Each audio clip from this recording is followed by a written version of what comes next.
தென்றலே மெல்ல பேசு சீரியல்ல அப்கமிங்ல என்ன நடக்குது அப்படின்னு பார்த்தீங்கன்னா, இப்ப இளமதி பரமன் கிட்ட போயி, "நீ கலாமா எடுக்கிற காசுல எனக்கு தாலி செயின் வாங்கக்கூடாது. அது நீ சொந்தமா சம்பாரிச்ச காசுல இருந்து தான் வாங்கணும். அது ஒரு மஞ்ச கயிறா இருந்தா கூட எனக்கு ஓகே தான்" அப்படின்னு சொல்லிடுறாங்க.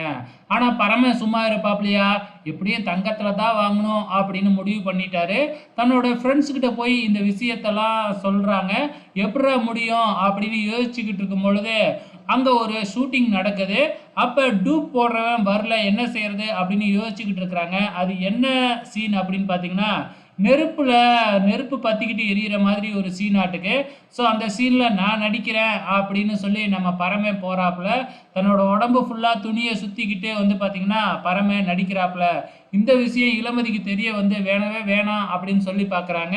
ஆனா நம்ம பரமன் கேட்பாப்புலையா? அதையும் மீறி நடிக்கிறதுக்காக போறாப்புல. தான் உடம்புல தீய பத்தி வச்சுக்கிட்டு நடிக்கணும் மாட்டுக்கு. நம்ம இளமதி நேரா போய் சாமிய கும்பிட்டுக்கிட்டு இருக்கிறாங்க. எப்படியும் நடிச்சு அந்த காசை வச்சு தாலி செயின் வாங்க போறாப்புல. இந்த சீன் தான் அப்கமிங்ல வரப்போகுது. பொறுத்திருந்து பார்க்கலாம்.